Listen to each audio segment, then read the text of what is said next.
Semakin banyak ekaristi yang kita terima, semakin kita menjadi seperti Yesus, sehingga di bumi kita dapat mencicipi surga. Demikian pesan dari Beato Carlo Acutis. Sangat indah ya, pemirsa dan sahabat Oase Rohani Katolik yang terkasih. Berjumpa lagi dalam acara kita edisi hari ini bersama saya Laurencia Fani dan Romo Diocesan Carolus Putranto Trihidayat. Bagaimana kabar Romo? Baik Fani, terima kasih. Semoga sahabat-sahabat Oase Rohani Katolik juga dalam keadaan sehat, lahir dan batin ya. Amin Romo. Amin ya Romo. Marilah sahabat kita mulai acara ini dengan doa pembuka yang akan dipimpin oleh Romo Uut. Silakan Romo. Baik Fani dan para sahabat Oase Rohani Katolik yang terkasih, mari kita satukan hati dan budi kita dalam doa. Dalam nama Bapa dan Putra dan Roh Kudus. Amin. Allah Bapa kami, pencipta dan pemelihara segala makhluk, syukur atas rahmat kehidupan dan beragam anugerah yang Kau limpahkan kepada kami. Semoga rasa syukur yang telah Kau terbitkan dalam hati kami mendorong kami untuk membuka hati dan budi kami lebih lebar lagi kepada firman yang akan kami dengarkan dan renungkan pada kesempatan ini. Semoga kami semakin Kau serupakan dengan Yesus yang adalah Putra-Mu, Tuhan dan sahabat kami, kini dan sepanjang segala masa. Amin. Dalam nama Bapa dan Putra dan Roh Kudus. Amin. Antifon pembuka. Aku datang melemparkan api ke bumi, dan betapa kudambakan agar api itu selalu menyala. Bacaan dari surat Rasul Paulus kepada jemaat di Roma, bab 6 ayat 19 sampai 23.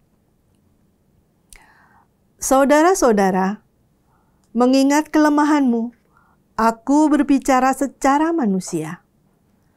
Sebagaimana kalian dahulu telah menyerahkan anggota-anggota tubuhmu menjadi hamba kecemaran dan kedurhakaan yang membawa kalian kepada kedurhakaan, demikianlah sekarang kalian harus menyerahkan anggota-anggota tubuhmu menjadi hamba kebenaran yang membawa kalian kepada pengudusan.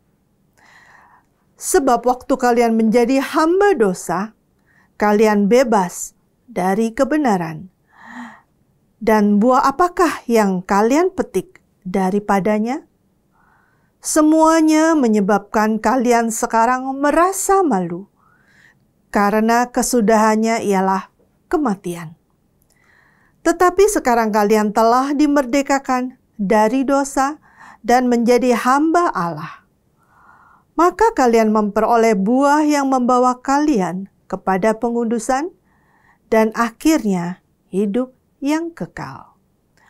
Sebab upah dosa ialah maut, tetapi karunia Allah ialah hidup kekal dalam Kristus Yesus, Tuhan kita. Demikianlah sabda Tuhan. Syukur kepada Allah. Mazmur tanggapan. Berbahagialah orang yang menaruh kepercayaannya pada Tuhan. Berbahagialah orang yang menaruh kepercayaannya pada Tuhan. Berbahagialah orang yang tidak berjalan menurut nasihat orang fasik, yang tidak berdiri di jalan orang berdosa, dan yang tidak duduk dalam kumpulan kaum pencemooh, tetapi yang kesukaannya ialah hukum Tuhan, dan siang malam merenungkannya. Berbahagialah orang yang menaruh kepercayaannya pada Tuhan.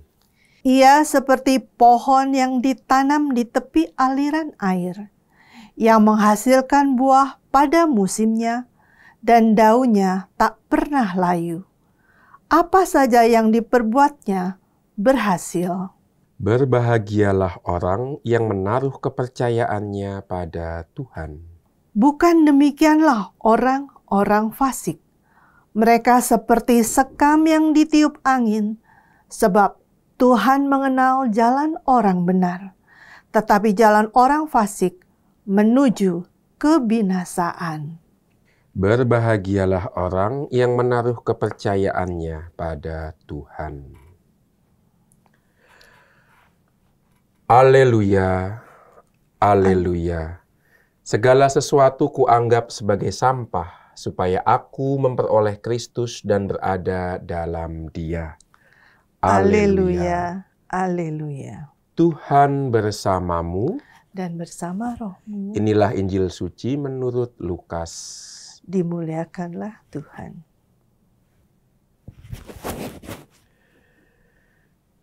Pada suatu ketika Yesus bersabda kepada murid-muridnya, "Aku datang melemparkan api ke bumi, dan betapa kudambakan agar api itu selalu menyala. Aku harus menerima baptisan, dan betapa susah hatiku sebelum hal itu berlangsung. Kalian sangka aku datang membawa damai ke bumi? Bukan. Bukan damai, melainkan pertentangan. Karena mulai sekarang akan ada pertentangan antara 5 orang dalam satu rumah. 3 melawan 2, dan 2 melawan 3. Mereka akan saling bertentangan. Bapa melawan putranya, dan putra melawan bapaknya. Ibu melawan putrinya, dan putri melawan ibunya. Ibu mertua melawan menantu, dan menantu melawan ibu mertuanya." Demikianlah sabda Tuhan. Sahabat Oase Rohani Katolik yang terkasih, kita sudah simak bersama mendengarkan firman Tuhan. Sekarang marilah kita simak permenungan yang akan dibawakan oleh Romo Uut, sehingga kita dapat menimba inspirasi apa yang akan kita peroleh. Silakan Romo. Ini Santo Paulus jelas menulis surat kepada umat di Roma yang pasti latar belakangnya itu bukan orang Yahudi. Ya. Karena apa? Karena dia mengatakan, "Mengingat kelemahanmu, aku berbicara secara manusiawi. Sebagaimana kalian dahulu telah menyerahkan anggota tubuhmu menjadi hamba kecemaran dan kedurhakaan." Kalau orang Yahudi, itu mereka menyerahkan jiwa raganya pada hukum Taurat. Ya. Maka orang Yahudi itu punya moralitas yang ketat, yang tinggi, standar moralnya tinggi.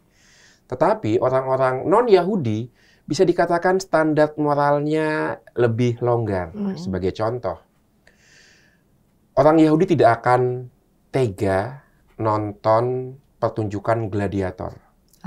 Karena kan dikatakan darah itu milik Tuhan. Maka darah yang ditumpahkan itu akan membuat tanah, bumi itu menjerit. Ya. Maka orang-orang dengan background Yahudi tidak akan tega nonton gladiator atau nonton pertarungan binatang buas dengan manusia. Tapi seperti kita tahu, itu menjadi tontonan orang Roma di zaman Paulus, ya kan? Di Kolosium, di amfiteater, ya. Mereka akan menonton pertarungan yang banyak menumpahkan darah. Maka inilah gaya hidup orang non-Yahudi di zaman Rasul Paulus. Menyerahkan mata mereka, telinga mereka, lidah mereka pada kenikmatan-kenikmatan dunia. Yang bagi mereka itu heboh, mengasihkan, itu yang mereka kejar. Orang Yahudi tidak akan tega mengejar hal itu. Maka kita tahu dari awal bacaan pertama, surat ini ditujukan kepada orang Kristen di Roma yang bukan dari latar belakang Yahudi. Ya.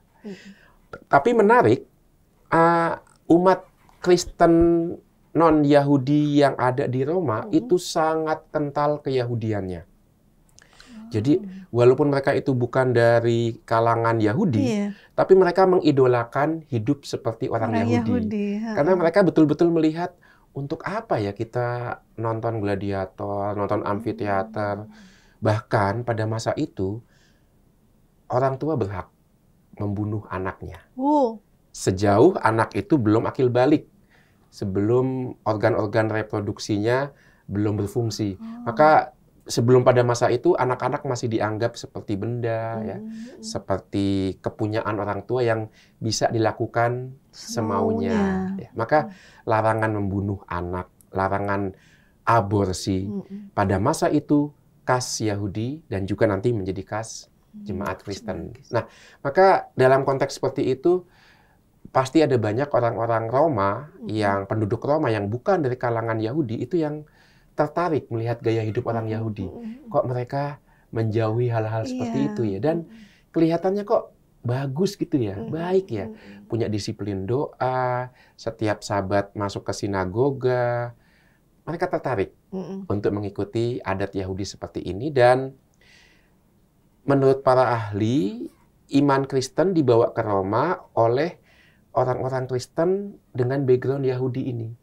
Maka sambil mewartakan Kristus, diperkenalkan juga cara hidup Yahudi yang memang menarik hati itu ya. Adat yang bagus ya, yang bertentangan dengan gaya hidup kebanyakan penduduk Roma pada masa itu. Nah, ini maka itu sebabnya kita sekarang paham mengapa Paulus mengatakan, dulu kamu menyerahkan hidupmu, panca inderamu pada kecemaran dan kedurhakaan. Nah, itu artinya sebelum mereka bertobat, sebelum mereka mengikuti kabar sukacita dari Tuhan yang membebaskan. Tapi sekarang kamu sudah menjadi milik Kristus. Nah, ini ada hal lain yang menarik di sini. Selain background dari orang Kristen non-Yahudi di kota Roma, ada hal yang menarik lainnya dari Santo Paulus ya dalam suratnya ini. Bahwa ternyata menjadi manusia itu selalu, dalam tanda kutip, menurut kata-katanya Paulus, selalu menjadi hamba sesuatu. Maka tidak ada manusia yang bebas 100%. Karena apa? Karena manusia selalu hidup menurut cita-cita, tujuan tertentu, menurut apa yang dia kejar, menurut apa yang dia impikan, menurut apa yang ingin dia capai. Nah, pakai bahasa Paulus itu seperti budak, ya. Karena dia hidup di bawah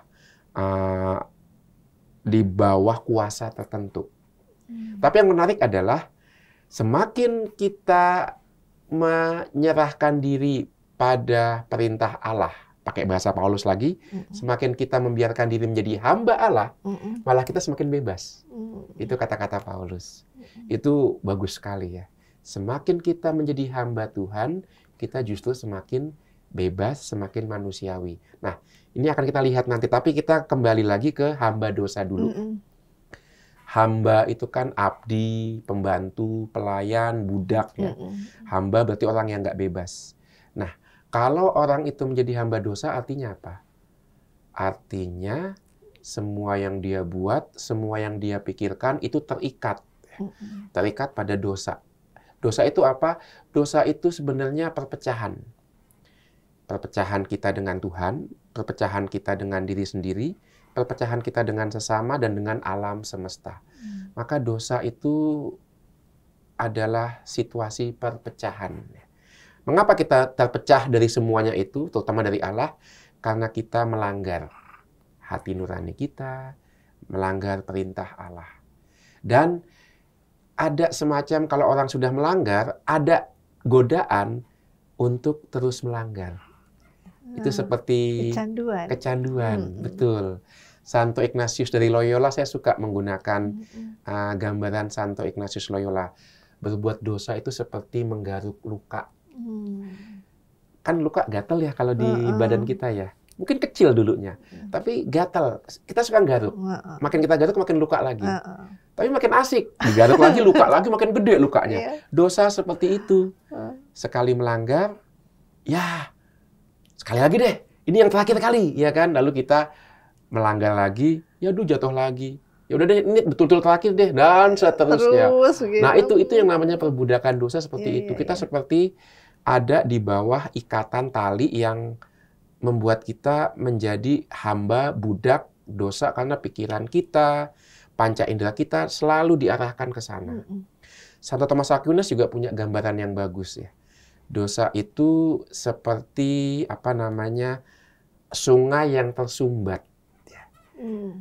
Kalau itu nggak dibuka, akan makin tebal sumbatannya, dan kita tahu sungai air yang tersumbat itu akan menjadi sarang penyakit. Bau nggak sedap, jentik nyamuk di situ, banyak bakteri. Nah itu dosa seperti itu. Nah itulah hamba dosa. Kira-kira manusia senang nggak menjadi hamba dosa? Nah, padahal kalau balik lagi ya, Mo, padahal kan Allah memberi kebebasan manusia. Kebebasan. Nah, itu tipis ya, Romo, ya bedanya. Oh, saya mau jadi hamba apa ini? Nah, betul itu dia. Maka Allah memberikan kita kebebasan. Yang menarik adalah menurut Santo Paulus, kebebasan kita itu bukan kebebasan kita bisa milih berbuat apa aja, oh enggak. Bukan, kebebasan kita bukan kebebasan tanpa tanpa kondisi. Ya. Justru ketika kita merasa bebas untuk berbuat apa saja, nah itu ada bahaya. Kita menjadi budak dosa. Kebebasan kita selalu kebebasan yang punya arah. Kebebasan itu seperti kebebasan seorang anak. Anak kan bebas ya, dia belum punya pikiran, belum punya kemauan, tetapi orang tua harus mengarahkan anak itu. Bayangkan, ada anak kecil. Masih kecil, bebasin aja. Ya udah bebasin aja, jangan diajarin ngomong, jangan diajarin bicara, jangan diajarin tata krama, bebasin aja. Apa yang terjadi? Ya bukan seperti manusia. Akhirnya dia hidup tidak secara manusia karena nggak tahu ngomong, nggak tahu berjalan, akan terus merangkak. Akibatnya tidak hidup seperti manusia. Maka anak dalam kebebasannya perlu diarahkan agar hidup seperti manusia, dengan bahasa, dengan tata krama, dan seterusnya. Demikian juga kebebasan kita. Tidak bisa dibayangkan kebebasan yang sama sekali bebas, tanpa kondisi, dan itu kemudian bebas artinya kita bebas memilih apa yang kita sukai. Tidak. Bebas berarti, menurut Paulus adalah bebas sebagai anak-anak Allah. Nah, itulah. Maka ketika Paulus mengatakan menjadi hamba Allah, itu kebebasan kita yang paling tinggi. Kita melaksanakan kehendak Allah, dan justru semakin kita menjadi hamba Allah, budak Allah, kita semakin menemukan jati diri kita sebagai manusia yang bebas. Pernah nggak dekat dengan orang yang seperti itu? Yang menjadi hamba Allah, dan dalam dirinya ada kebebasan luar biasa, yang rasanya tuh dekat dengan orang itu tuh adem gitu, ayem. Mengapa? Karena orang seperti ini tidak akan menarik perhatian orang pada dirinya sendiri. Dia selalu keluar. Dia selalu menyapa orang. Dia selalu menanya gimana keadaanmu. Tidak pernah ngomongin tentang dirinya. Dia udah bebas. Dia tidak mencari lagi aku harus. Oh enggak. Kalaupun ada keharusan, aku harus memperhatikan yang lain. Dia bebas dari kepentingan diri, dari egoisme, karena dia hamba Allah. Dia hanya melakukan apa yang Allah kehendaki. Ini yang dikatakan Paulus ya. Jadilah hamba Allah. Bukan hamba dosa yang ujungnya maut. Maut itu bukan hanya perkara kematian jasmani ya. Kalau kita ingat kitab Kejadian, ya kan? Adam dan Hawa dilarang makan buah pengetahuan, karena kalau kamu makan, kamu akan mati. Tapi apakah Hawa dan Adam ketika makan buah pengetahuan mati? Tidak. Tetap hidup. Maka mati yang di sini yang dimaksud adalah terpisah dari Allah, sumber hidup yang bermakna. Itu kematian yang dimaksud. Maka dosa, upah dosa adalah maut, dalam arti tidak hanya kematian biologis fisik, tapi dalam arti kita terpisah dari sang sumber kehidupan, dari makna, dari jiwa kita yang sejati. Itulah maut. Upah dosa adalah maut, sementara upah kebenaran adalah kebebasan sejati anak-anak Allah. Wah, itu kita bahagia sekali di situ. Dan setiap kali kita doa Bapa Kami, sebenarnya kan kita memohon rahmat ini ya, menjadi hamba Allah itu ya. Karena kita mengatakan, datanglah kerajaanmu, jadilah kehendakmu. Bukan kehendakku, tapi kehendakmu. Maka kita menjadi hamba Allah karena kita melaksanakan kehendak Allah. Dan dengan demikian kita memuliakan nama Allah. Mungkin itu sedikit dari keterangan kita di permenungan di bacaan pertama ini, Fani. Iya. Jadi pahamnya begitu ya, Romo ya. Semakin kita menjadi hamba, maka kita akan menemukan kebahagiaan dan kebebasan Dan yang kebebasan yang sejatinya. sejati, betul. Maka tergantung hamba siapa dulu Iya, ya. itu. Hamba Allah ya kita akan sungguh-sungguh bebas, sungguh-sungguh happy. Dan ya seperti saya katakan tadi, kita akan betah dekat dengan orang-orang seperti Iya, itu iya, ya, karena dia iya. membebaskan. Dia tidak mengikat orang lain pada dirinya sendiri, tapi kita betah dekat dengan orang seperti itu karena dia membebaskan. Bahkan kita bisa ketularan Iya, iya. kebaikan dari orang itu. Aura positifnya Aura itu. positifnya nyambung gitu Iya, kan iya, ya. iya. Ya, semakin dekat dengan sinyal HP, itu kan semakin kenceng ya. Komunikasi makin kuat kan. Nah, itulah orang-orang yang bebas. Iya, iya, Orang-orang yang iya. menjadi hamba Allah yang melaksanakan kehendak Allah. Membuat komunikasi kita makin kuat, Iya. makin kenceng, karena sinyalnya begitu Iya, iya, kuat iya. ya. Dekat dengan provider sejati iya. Tuhan sendiri. Nah, sekarang menuju ke situnya itu loh, Romo. Oh, Iya, iya. kita harus melepaskan. Nah, ini kadang-kadang apa sih istilahnya ngeh nggak gitu loh, iya kan? Iya, betul. Kita sadar nggak sih gitu Betul, loh. betul. Nah, itu dia. Kalau kita, ini kan bulan Oktober ya. Iya, iya. Ini masih bulan di mana 31 tahun yang lalu Katekismus Gereja Katolik diterbitkan. Ya. Kalau kita lihat isi Katekismus Gereja Katolik itu kan ada 4 bagian. Bagian pertama itu syahadat para rasul. Iya. Yang mengantar kita pada bagian yang kedua yaitu sakramen baptis yang menjadi pintu bagi sakramen-sakramen lainnya. Iya. Lalu bagian yang ketiga adalah kehidupan moral. Jadi bebas Tata krama. tata krama tadi ya, hidup sebagai anak-anak Allah, dan ditopang oleh bagian yang keempat, kehidupan doa. Oke. Maka untuk bisa dekat dengan Allah dan kita bisa menyalurkan sinyal yang kuat kepada teman-teman di sekitar, kita perbanyak hidup dalam sakramen-sakramen. Di sana juga ada hidup dalam permenungan sabda Tuhan, artinya perlu punya disiplin rohani, lalu ditopang juga oleh hidup doa. Dan itu akan membuahkan nanti kehidupan moral, pelayanan, dan kasih. Nah itu, maka tidak bisa tanpa dukungan kekuatan rohani, doa, dan hidup sakramen serta kitab suci. Dan itu rambu sudah disiapkan ya. Sudah disiapkan dalam Katekismus Gereja enak Katolik loh. itu.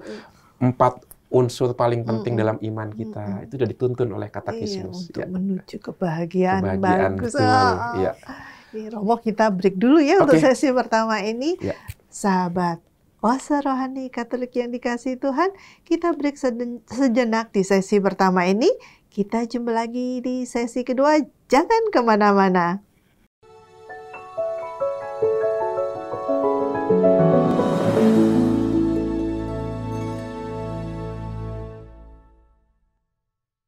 Sahabat terkasih, jumpa lagi di sesi kedua Oase Rohani Katolik edisi hari ini. Terima kasih untuk kesetiaan Anda bersama kami. Kita akan lanjut perbincangan rohani kita di edisi 26 Oktober ini. Tapi sebelumnya, bagi Anda yang memiliki ide ataupun pendapat ataupun ingin menyatakan sesuatu, dapat mengirimkan tulisan Anda ke email orkkaj2021@gmail.com atau nomor telepon WhatsApp 0881 0251 334 38. Mari Romo, kita lanjut. Mari. Romo, ininya bagus banget ya, Mazmurnya. Iya. Kita mau bahas nggak nih, Romo? Boleh itu, karena itu cocok sekali baik dengan bacaan pertama maupun baca Injil ya. Iya, nyambung ya Romo. Iya. Bagus loh itu di ayat pertama itu. Berbahagialah orang yang tidak berjalan menurut orang fasik, yang tidak berdiri di jalan orang berdosa, enggak duduk nongkrong sama kumpulan kaum pencemooh, tuh Itu kan. penggosip ya Romo? Iya, pencemooh, penggosip ya, mereka yang suka ngomongin orang ya. Tetapi yang kesukaannya ialah hukum Tuhan dan siang malam renungkan. Itu dahsyat itu ya. Itu orang yang berani ngelawan arus itu. Iya. Orang yang bisa bebas dia. Betul. Mirip dengan cerita Bapak Paus Fransiskus kan, ketika ada kumpulan ibu-ibu nunggu anaknya pulang sekolah, lalu ketika di tengah pembicaraan tiba-tiba ada satu ibu mulai ngomongin ibu lainnya yang nggak ada di situ, lalu satu ibu merasa nggak enak, lalu dia dengan sopan mengatakan, aduh, anakku udah mau pulang nih, aku pergi dulu ya. Mirip dengan itu. Dia tidak mau Nggak berkumpul mau. dengan orang-orang yang membicarakan keburukan orang lain tanpa kehadiran orang itu. Mirip dengan ayat pertama Mazmur ini ya. Daripada mencemooh orang lain, hidup di jalan orang yang tidak baik ya, lebih baik aku mundur. Punya kebebasan dia. Dia tidak mau kebebasannya itu di dalam tanda kutip ya, mungkin dikotori, dinodai atau dilukai dengan membicarakan orang lain. Dia bebas untuk menentukan sikap. Dan ayat kedua juga, orang seperti itu akan seperti pohon yang ditanam di tepi aliran air. Waduh, itu nikmat banget bayanginnya itu juga nikmat ya. sekali, duduk di bawah pohon gitu kan ya, sejuk, ada airan sungai. Itu menyenangkan sekali dalam suasana seperti itu. Apalagi Mazmur ini ditulis oleh orang Palestina, orang-orang Israel yang tinggal di Kanaan di padang gurun. Wah, itu lebih dahsyat lagi kan gambaran yang diciptakan, efeknya ya. Di padang gurun ada gambaran air yang mengalir, ada gambaran pohon yang rindang. Wah, dahsyat. Subur banget pohonnya. Dan itulah orang yang punya kebebasan, anak-anak Allah akan seperti itu. Menghasilkan suasana yang nyaman, adem, ayem gitu kan. Dan yang lebih dahsyat lagi, pohon, seperti sudah sering kali saya bahas, pohon itu memang melambangkan persekutuan. Karena dia menyatukan 3 bagian dunia. Dunia bawah melalui akarnya, dunia tengah di mana manusia hidup, dan dunia atas tempat Allah tinggal.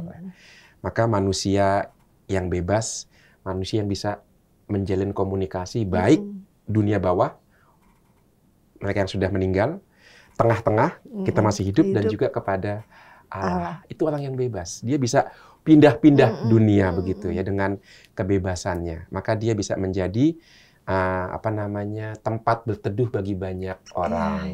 Orang akan minta doa dia karena dia tidak mementingkan dirinya sendiri. Itulah gambaran pohon yang ditanam di dekat aliran air. Maka dengan Mazmur ini kita semakin dipacu ya, didorong untuk menjadi orang yang bebas, menjadi hamba Allah. Memberikan inspirasi yang benar-benar luar biasa ya Romo ya. Itu dia. Ademnya, mau seperti itu, begitu kan ya. Betul. Lalu untuk bacaan Injil nih sekarang Romo. Dan untuk bacaan Injil saya rasa sudah diawali oleh Mazmur ya. Bahwa kalau orang itu bebas menjadi dirinya sendiri, menemukan jati dirinya, dan dalam kebebasannya itu dia terarah kepada yang maha tinggi, kepada Allah, atau memakai bahasa Paulus, dia menjadi hamba Allah, bukan berarti kemudian itu perjalanan yang mudah ya. Dia harus banyak mengatakan tidak. Dengan kata lain, pesan utama Injil hari ini adalah beriman itu tidak hanya amin, tidak hanya ya, tapi juga tidak. Tentu ya pada kehendak Allah, amin pada kehendak Allah, ya pada perintah Allah terutama untuk perhatian kepada yang miskin dan menderita, ya untuk menanggapi kebutuhan mereka yang kerap kali dilupakan dan disingkirkan, itu ya. Tapi kita juga kalau mengikuti Yesus tidak hanya ya, tapi tidak pada apa? Tidak pada semua kekuatan yang memaksa kita untuk melawan perintah Allah. Konkretnya, semua kuasa yang memaksa kita untuk melawan juga kemanusiaan, ketidakadilan. Nah itu, kita juga harus berani mengatakan tidak. Beriman tidak hanya ya ternyata, tapi juga tidak. Nah ini yang Yesus katakan. Maka kalau Tuhan Yesus dalam bacaan Injil mengatakan, aku membawa pertentangan, ayah melawan putranya, ibu melawan putrinya, bukan berarti Yesus ngajak kita berantem dalam keluarga. Bukan itu. Itu adalah sebuah metafora, itu adalah sebuah gambaran. Apa itu keluarga? Keluarga adalah bagian inti masyarakat. Keluarga adalah komunitas manusia paling kecil. Keluarga adalah sekolah kemanusiaan, karena dalam keluargalah orang belajar menjadi manusia pertama kali. Dia dirawat, dia diterima. Anak usia 0-3 tahun bisa tumbuh menjadi manusia kalau dia itu mengalami penerimaan. Dia percaya orang-orang terdekat itu menerima dia, percaya orang-orang terdekat itu mencintai dia.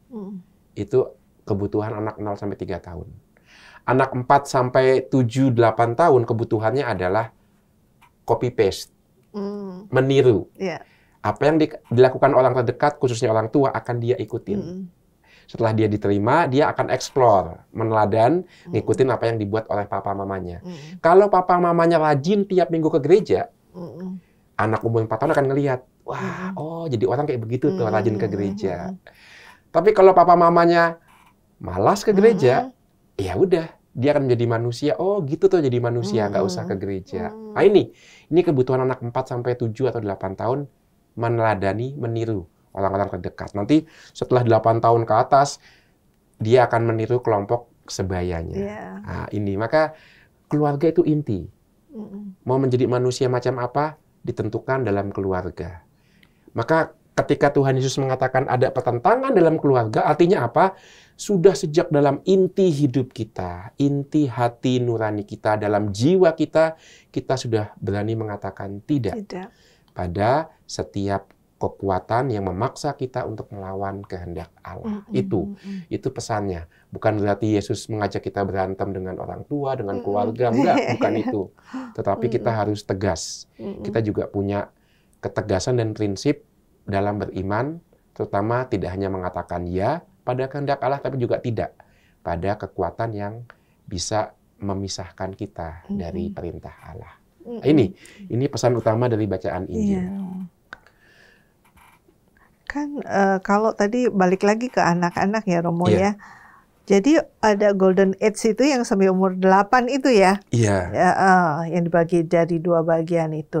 Nah, setelahnya walaupun anak-anak itu pergi sekolah, terus lebih besar lagi mereka kuliah, lebih besar lagi mereka di kehidupan nyata bekerja dan bersosialisasi gitu loh ya. Nah, peran keluarganya seperti yang tertulis di sini ini bagaimana Romo? Saya masih ada Itu dia. Yang menarik adalah peran keluarga itu memang di masa-masa golden age itu akan lebih dominan itu di bawah sadar. Karena anak 0 sampai 3 tahun kan belum punya kemampuan kognitif, kesadarannya belum begitu berkembang ya. Maka dia akan menangkap secara intuitif, insting bawah sadarnya. Dan itu bukan lewat logika, bukan lewat penalaran, bukan lewat bahasa, tapi lewat instingnya. Maka anak 0 sampai 3 tahun menerima bahwa dirinya dicintai itu melalui instingnya. Dan itu akan ditangkap, direkam di alam bawah sadar. Nah itu. Maka ketika dia itu diterima, dan dalam penerimaan juga ada pendidikan, itu akan diingat di bawah sadar, dan itu akan mempengaruhi anak itu sampai dewasa nanti.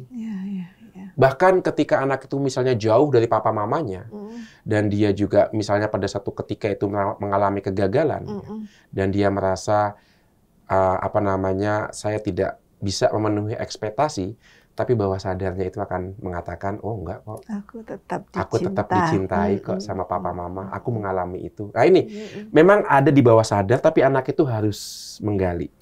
Anak itu harus menimba inspirasi dari pengalaman masa kecilnya dulu, untuk meyakinkan dirinya bahwa ya, whatever ya, apapun yang terjadi dalam hidupku, aku punya orang tua yang selalu mencintaiku. Nah itu ya pada cinta Allah. Tetapi ya pada cinta orang tua, tentu juga tidak pada hal-hal lain ya kan. Coba kalau kita lihat anak-anak yang mendapatkan perlindungan, pendidikan, perhatian orang tua, ketika dia dewasa dan bisa menentukan sikap, dia akan berpikir loh ketika harus memilih. Misalnya, udahlah, malam minggu nih anak-anak kos-kosan nih kan ya, jauh dari orang tua kan ya. Yuk, diskotik yuk. Ya, sekali-sekali lah, jangan belajar terus ya. Oke, diskotik, ikutin diskotik kan teman-temannya ya, teman sebaya kan ya, supaya sosialisasi lah. Tapi ketika di diskotik, tidak hanya minum, tapi juga cobain deh pil ini. Ngobat. Apa yang dibuat anak itu? Yang sudah dididik, dicintai secara penuh oleh orang tuanya. Dia akan memikirkan, kalau aku ngambil ini, orang tuaku Gimana gimana nanti? ya? Iya. Nah, iya kan? Dia akan memikirkan orang tuanya. Iya, Dia tidak akan memilih seenaknya. Maka sambil memikirkan orang tuanya, dia mengatakan tidak pada obat itu. Jadi ya pada kasih orang tua, tidak pada obat yang ditawarkan temannya. Tuhan Yesus meminta hal yang sama. Aku datang untuk melemparkan api. Artinya kita diminta untuk punya kesadaran. Api itu memurnikan, ya kan? Fungsi api kan memurnikan. Emas jadi lebih murni dengan dibakar di api. Demikian juga jiwa kita. Yesus melempar api untuk memurnikan jiwa kita sehingga apa? Seperti kisah anak tadi, aku dicintai Allah. Dia mau menjadi Bapakku. Maka aku akan mengatakan tidak pada segala hal yang membuat aku semakin jauh dari Allah yang adalah Bapakku. Kurang lebih seperti itu ya. Inilah pemurnian, inilah api yang dilemparkan oleh Yesus. Maka memang akan ada pertentangan. Ya dan tidak. Ya pada Allah, tidak pada dosa. Seperti anak kecil tadi itu ya. Ya pada kenangan kasih orang tua, tidak pada obat-obatan yang membuat dia terjerumus dalam kecanduan dan membuat orang tuanya sedih. Maka Yesus sebenarnya intinya sih satu dalam Injil ini. Hei, Fani, hai Romo Uut, jangan buat sedih Allah Bapa di surga ya. Katakan tidak pada dosa. Nah, itu ya pada cintanya. Kurang lebih intinya itu. Iya, jelas banget Romo ya. Karena ya itu tadi, sementara dari bacaan yang pertama kan memang rambu itu semua sudah ada. Betul. Walaupun kita diberikan kebebasan sebebasnya oleh Allah, cuman kita punya itu ya, nurani yang selalu benar ya Romo ya. Nurani yang sifatnya absolut, yang dengan pendidikan yang benar, isi nurani itu benar, dan itu akan menjadi kompas untuk sikap kita ya. Iya Romo, bagus banget. Romo mau memberikan closing statement Romo. Yes. Baik. Closing statement untuk kesempatan OLK hari ini adalah kasih Allah itu seperti api. Memurnikan kita untuk semakin mengasihi Allah dan sesama, tapi juga memurnikan kita untuk melepaskan dari segala hal yang membuat kita jauh dari kasih-Nya. Nah, itulah inti dan pesan dari bacaan-bacaan hari ini. Iya, terima kasih Romo. Sahabat Oase Rohani Katolik terkasih, kita sampai di penghujung acara. Acara akan ditutup dengan doa penutup dan mohon berkat melalui Romo Uut. Silakan Romo. Baik, mari kita bersatu dalam doa. Dalam nama Bapa dan Putra dan Roh Kudus. Amin. Allah, syukur untuk firman-Mu yang telah Kau anugerahkan kepada kami. Semoga santapan firman pada kesempatan ini menguatkan kami untuk mengikuti tuntunan kasih-Mu, semakin dekat dengan Dikau melalui Yesus Putra-Mu, sehingga kami dapat mengalami daya Roh Kudus yang membebaskan dan memampukan kami hidup sebagai duta dan saksi kabar sukacita-Mu. Demi Yesus Putra-Mu Tuhan dan sahabat kami, kini dan sepanjang segala masa. Amin. Tuhan bersamamu. Dan bersama Roh. Semoga kita semua, keluarga dan komunitas kita, serta karya pelayanan yang Tuhan percayakan kepada kita, senantiasa dilindungi, dibimbing, dan diberkati oleh Allah yang Maha Kuasa, Bapa dan Putra dan Roh Kudus. Amin. Terima kasih banyak Romo. Sahabat terkasih, demikian perjumpaan kita. Semoga kita selalu dimampukan untuk membawa kabar sukacita bagi sesama kita. Saya Laurencia Fani dan Romo Uut pamit undur diri. Sampai jumpa di Oase Rohani Katolik berikutnya. Salam damai.